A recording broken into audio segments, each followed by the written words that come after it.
Hey everybody. So this is the patch 13.18 preview, part 2. Normally I wouldn't do this sort of, part 2. I normally try to stick to 2 patch videos in 2 weeks at this point, so 1 patch video a week. I don't like doing preview part 1, then preview part 2, then the patch notes, because I feel like that just sort of like, it doesn't really like, it kind of just fills up my channel with content you can't really go back and watch. But this time around, they had the developers and they typed up their reasoning for the different changes, which is something more to go over than just the patch notes themselves, because this is their reasoning for the patch notes. So I do have the actual patch notes over here in my second tab, and then I have their reasoning for the changes here. And basically what we're going to do is we're going to go over and we're going to look at these changes and we're going to see, do we agree or do we disagree with their reasoning for them, with the changes themselves, with all that different stuff. So this gives us a lot to actually talk about. So without further ado, once again, as I always say, you can put me on your second monitor, put me on your TV, look at your phone, do all that stuff. We're mostly going to be talking, but if you want to read along, do stuff like that, that'll be great too. Otherwise, you can kind of just use me as a podcast. So, Tryndamere got plus 50 range. This made him massively, massively overpowered. For those of you who don't know, and I will say it again, Tryndamere getting -4 damage didn't do as much to him as it would to another champion.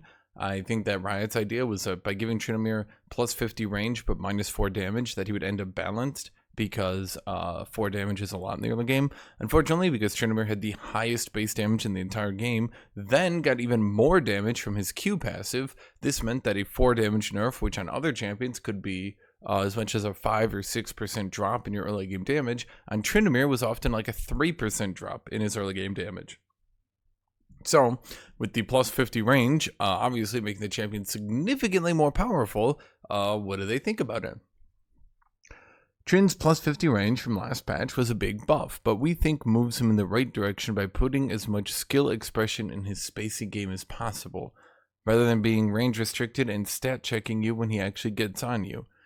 So, I don't think this one is entirely true, because Tryndamere's poke game isn't to just like auto attack and back off.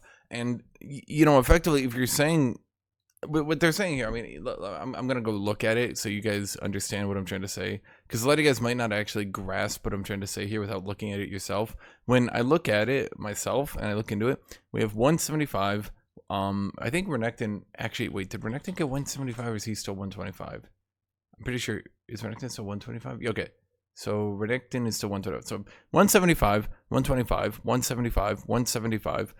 Malphite's W is 175, Yoni's 175, 125, 175, 125, 125, technically 175 because of our Q. So the problem here, when they're saying like we want Tryndamere to be able to space more and be able to get in sneaky auto attacks, effectively what they're saying in reality is we want to be able to hit Jax with auto attacks when he can't fight back. Tryndamere already beat Jax in the early game. He did, and the only way Tryndamere could play against him was to run up auto attack E away. Then Jax would leap strike in, and then Tryndamere would go for the all in, because at this point he would win, So the thing that I don't exactly agree with Riot on this one is they're saying like, oh my god, he can now space against people, but they're effectively saying you want him to be able to auto attack Jax, right? Like fundamentally, that's what they're saying, and like I get it, but is that like 90% of his poke combos are still run up, auto attack, cancel the auto attack into an E, and spin away, so you get the auto attack and the E damage at once, right? Like you can't, like using your extra range against Renekton is not that amazing, because then he'll just Q you, right? Like it's not that you can't space Darius, you can't space Garen, right? I get it, it gives him more range, but is that really more skill expression rather than, I mean, I guess it gives him something to do other than spam all in, I guess, but like, is that the best you could do, Riot? I mean, I don't know. I guess if they're on a very restricted timetable and they can't really do anything more for his kit, that reducing his ability to all in while buffing his ability of range kind of sort of makes sense, but also makes his mid and late game like absurdly more powerful. So was that really worth the trade-off? We'd like to balance him around his plus 50 range and nerf elsewhere to reduce how binary he is. Now let's actually look at what they are nerfing on Tryndamere. His base damage is going down by another 2, and his health per level is also going down. Okay.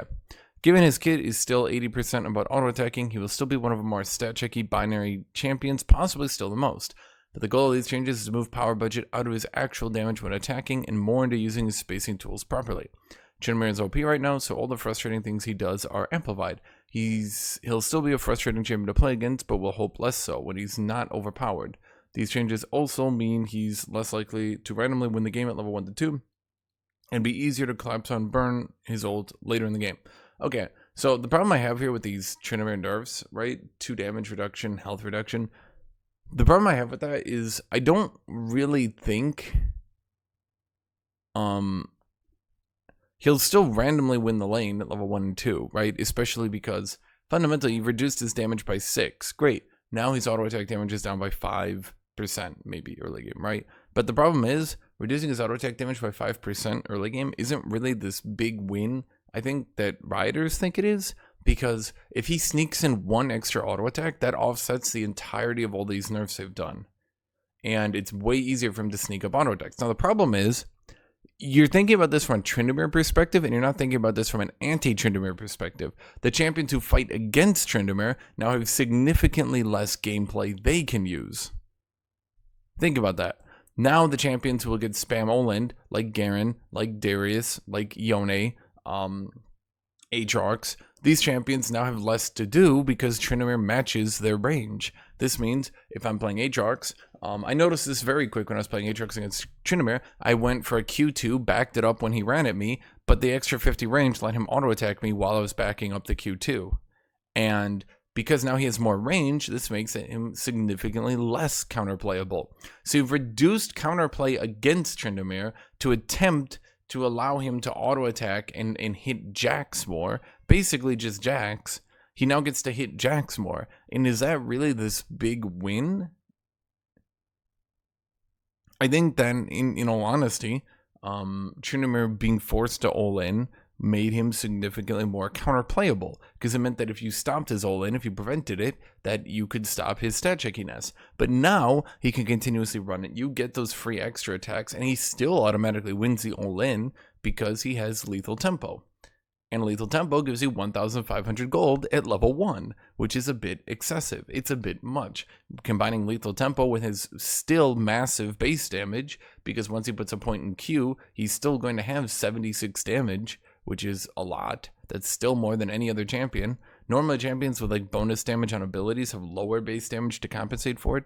This puts Tryndamere, if I look this up, this puts Tryndamere only having 3 less damage than Renekton at level 1, with 10 bonus damage on his Q. And that's not even including the low health damage on his Q, mind you. So basically what I'm trying to say here is you've removed a shitload of counterplay from Tryndamere, and in return, you made him sometimes able to attack Jax more.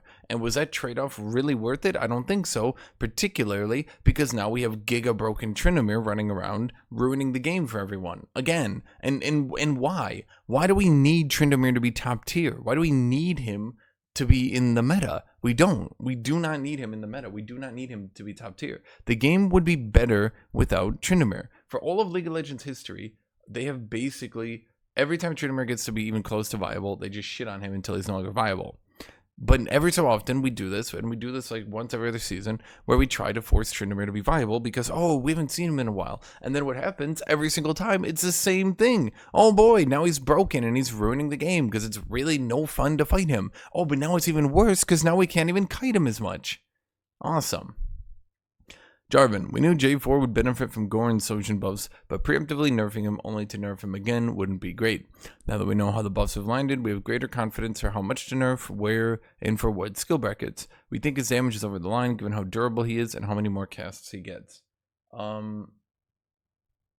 I agree somewhat. I do think that preemptively nerfing Jarvan would probably have been fine. It probably would have pissed off the Jarvan players. I think sometimes Riot politics a little bit. Like, they know Jarvan's going to be overpowered. We know Jarvan's going to be overpowered. Everyone knows Jarvan's going to be overpowered. But there's going to be some players who are going to throw bitch fits and be like, how dare you nerf Jarvan? He's not even overpowered right now. And, like, he was, like, a little bit overtuned last patch. I don't think he was, like, dominating. But he was, like, if I look into Jungle. Yeah, we can see, like, he was, like, a little bit overtuned last patch. Like, he was doing well. So, like, by buffing his core items so hard, I think it would have been very fair to nerf him because, you know, who could say that he wasn't going to be overpowered? Nobody. Obviously, you buff Spear Sojin, you buff Gore Drinker. Those are 2 items he likes. They're both getting stronger. They're both getting stronger in a way that directly synergize with his kit and directly make him more powerful. And shockingly, he's overpowered. So, like, if he's already over the top, it seems very likely that you should have been able to either A, hotfix him, or B, give him a preemptive nerf and just not care if people feel bad. Because when I look at, like, the most picked jungler with a 52.8% win rate, his win rate does go down as you rank up a little bit, but it still stays broken even at the highest rank, right? Like, it's just, he's just clearly overpowered. We have greater confidence for how much to nerf. I think you should have just started nerfing a little bit, because at 51% win rate, high pick rate, he was already a little bit overtuned. And basically all junglers are overtuned right now. Basically all of them across the board. So the thing is, by slightly nerfing Jarvan, you could have nerfed other junglers next patch, and then you could get Jarvan to be, you could get him to feel more balanced, because the other junglers that he was losing against would now also be nerfed. To give you an example of how this works out, we can look no further than champions like Nidalee. We buffed Nidalee. While we also nerfed the other top junglers, and now, shockingly, Nidalee is just kind of really, really, really, really, really, really, really, really overpowered. Shocking, I know. Same thing with Rek'Sai. Oh, wow. Who could have seen that coming? Rek'Sai was overpowered. She got a slight nerf. The other junglers got a nerf. Now she's overpowered again. Why? Because the champions she's fighting against got nerfed harder than she did. You need a nerf. Yeah, I'm not going to go into it that much. Basically, the problem is junglers are all overpowered, and particularly a jungler who is a little bit overtuned already could have eaten a small nerf. Now, what are they nerfing on Jarvan? The health damage passive is going from 8% to 6%. So this should affect jungle a little bit. I don't know how much, but it should affect jungle a little bit. This should also affect his dueling capabilities, like his ability to 1v1. So instead of an 8% health, and that's current health, mind you. This passive kind of sucks, if you want me to be honest. This passive kind of sucks. It doesn't really do that much, but it goes from 8% health damage to 6% health damage. And if we look right here, it's at a 6 to 3 second cooldown. So he doesn't really get to use it that much, but maybe, once, 2 times. It's not really a strong passive. So nerfing it, maybe it'll affect his jungling. I don't know. Either rate, I don't really think this is going to be enough to, like, take down his win rate to where it needs to be. Red Darkin is being nerfed. His passive healing from 20 to 30% to 25%. The RAD ratio from 13% to 10%.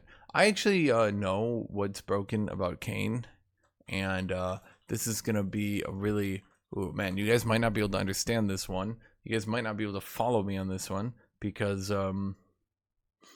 man, I am a very... very unreadable person. See here back in patch 13.3 where you giga buff the AD ratio on his Q.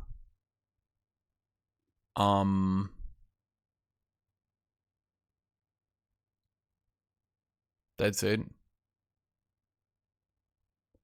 That's it.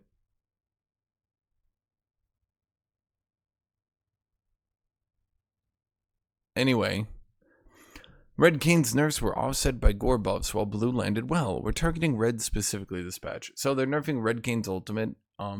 As a better idea to ride, they could nerf Red Kayn's Q, because Q into Q into Q into Q while he's just chasing after you. Q. There's basically no counterplay to it as a jungler. It's not as a jungler, as a tank. I don't know why I said jungler. Tanks basically have no counterplay to Red Kayn Q spam.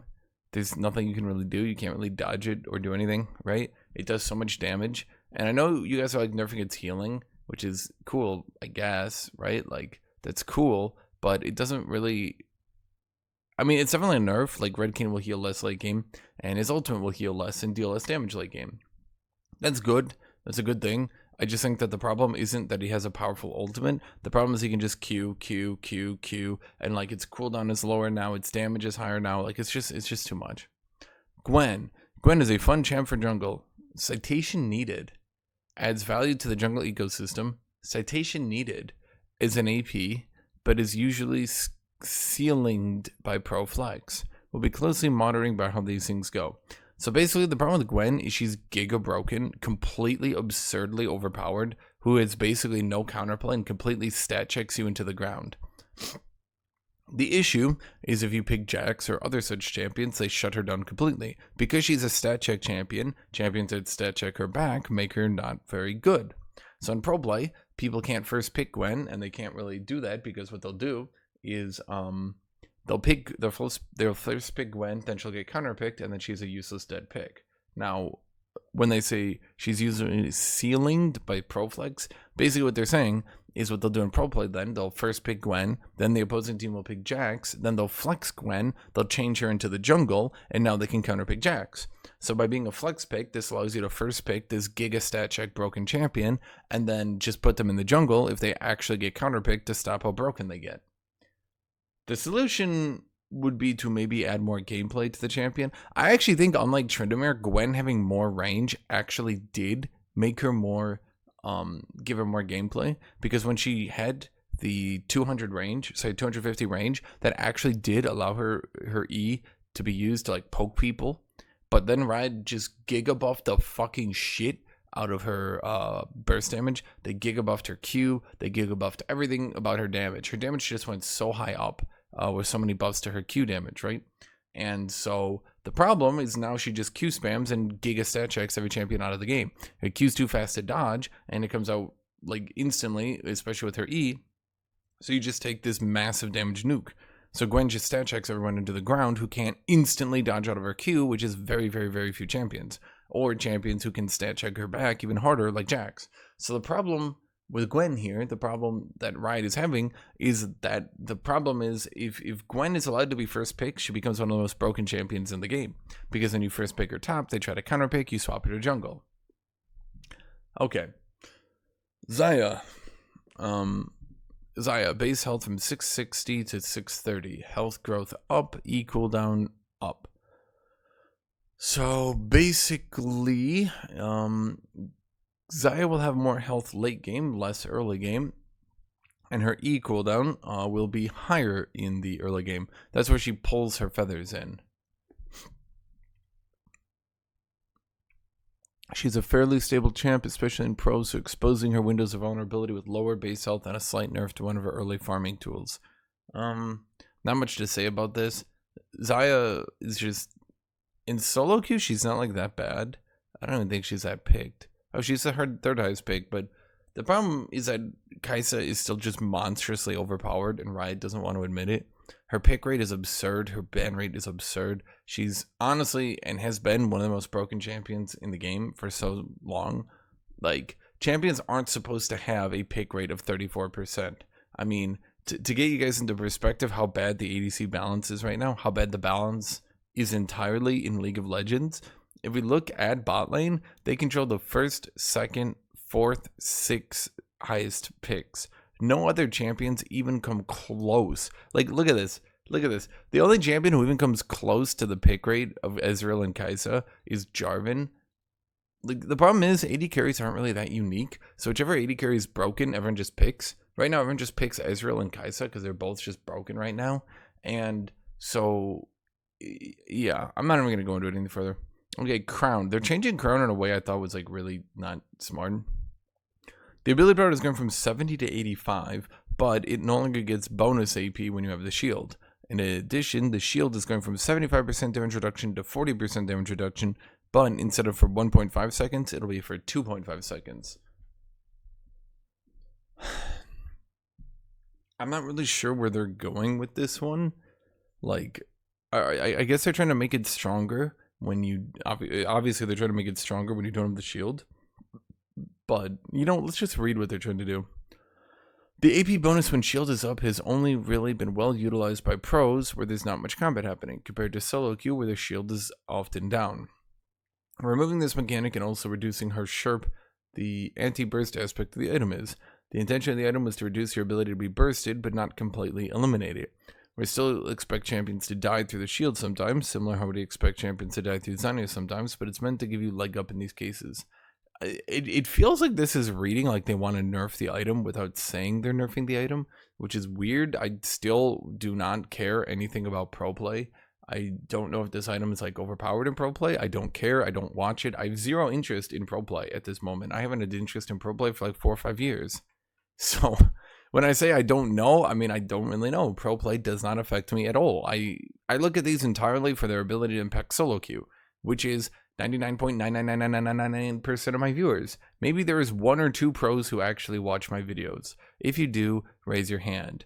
There's probably none of you, because I don't like pro play, and I constantly say I don't like pro play, and I don't even do these videos for pro play. So all I do is I say I do these videos for solo queue, and then I do these videos for solo queue. So, you know, I don't care about pro play, but it sounds like the reasoning sounds to me like they're trying to say they're nerfing the item without actually saying that they want to nerf the item. The AP is being buffed because Crown is currently balanced around champions who have high damage without needing lots of AP ratios. Azir, support AP, Veigar, Kassadin, Aesol, etc. Huh? This will directionally help it be viable on more champions who don't have these properties, i.e. traditional mages. We'll monitor how these changes land and be prepared to follow up. Wait, what? It's currently being balanced around champions who have high damage without needing lots of AP ratios. And then they mention a lot of champions with absolutely massive AP ratios.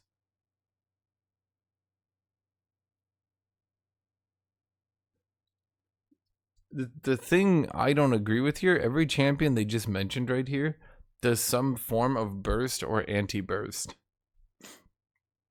Azir runs in, tries to shoot you or hits you from range. Veigar one-shot or tries to not get burst.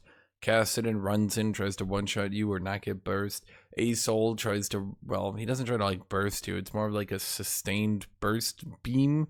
He just doesn't want to get one-shot. I'm not exactly sure I agree with what they're saying here, because like if you told me this list of champions, I would say, oh yeah, this is a list of champions with very high AP ratios. I would not say this is a list of champions with high base damage. But okay.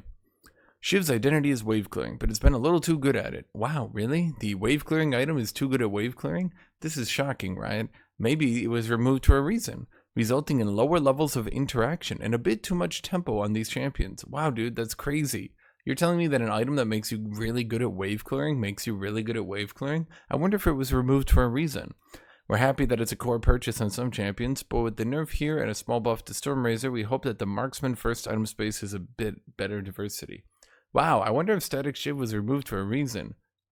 Once again, I'm going to say it. Wow, I wonder if Static Shiv was removed for a reason. So the attack damage is going up 5, and the minion damage is going down to 200 from 250 to 300. So it will do less damage to minions, but more damage overall. Wow, I wonder if Static Shiv was removed for a reason. So the problem is, people buy Static Shiv, they completely shut down all wave clearing. Like, they shut down all momentum in the game, because now you just have one dude clearing all the waves instantly. One of the reasons we brought Shiv back is because wave clear is an immensely satisfying thing for an item to do. If we can manage to make it balanced for each of the different skill brackets, we think that's a great item. We're slowly getting into the right spot with the right shape. Each of the AD wave clear AS levers make it more or less optimal in different champions. Let me know how y'all like this format. What other things should you like to hear commentary on? You know what, dude? You get a like from me. You are a likable man. I like you. You're doing likable things. I like your writing. I mean, even if I don't agree with it, it's good to get writers' like opinions on stuff, because particularly that allows me to make videos like this. So now we're gonna go over the rest of the changes. So Aurelia's ult cooldown. I'm just gonna briefly go over these, because I don't want to spend too much time on this, because like this is the stuff that's I'm just gonna cover this in my patch video anyway. But like if you guys want to know them, I'll go over them. Aurelia's ult cooldown is going down, which is great because Aurelia's ult cooldown was high to stop her from one-shotting everyone with her ult every 2 minutes. They nerfed it to 2.5 minutes effectively, because that makes it more fair and balanced. So now they're reducing it. As I said, all they're going to do on Aurelia is buff her early game and make it more easy for her to kill people early game, because that's all the champion can do. They never gave her any more gameplay. Gwen gets more health growth because she's a stat checker, so we need to make her stat check here. And the monster cap on her damage, I'm assuming, isn't that her E damage or passive maybe? I don't know. She'll do more damage to monsters and get more health. The energy cost on Kenan's Lightning Rush is going down, and his ultimate cooldown is going down. Because if there's one thing that's not annoying about Kennen, it's him lightning rushing all the time and using his ultimate all the time. Those things are very fun to fight against. Thank you, Riot. I love top lane buffs for ranged champions. Senna's getting more critical strike damage because, as I said, Senna will need more crit damage because Senna is an unbalanceable piece of shit. So now we're going to make Senna do more crit damage. Yay! Her W hits also count towards her passive proc, so she will now be able to hit you with a W, then a W, then an auto procs her passive, much like a Q auto procs her passive. So, yay, more Senna. Thresh is getting more shield. His shield is going from 1.5 per soul to 2.0 per soul. Thresh players will still literally never pick up their souls unless they accidentally path through them. I think Thresh players, on average, are like just really dumb and they just never pick up their souls. Like it's kind of crazy to me because their souls have so much value right now after all the different buffs they've done, and yet they still refuse to pick them up. You'll be like clearing a jungle camp and you'll be like, hey man, go pick up these souls, there's 4 here, and they'll be like, that would take 2 seconds. There's no need for that. Okay, so Jarvan, hi kitty.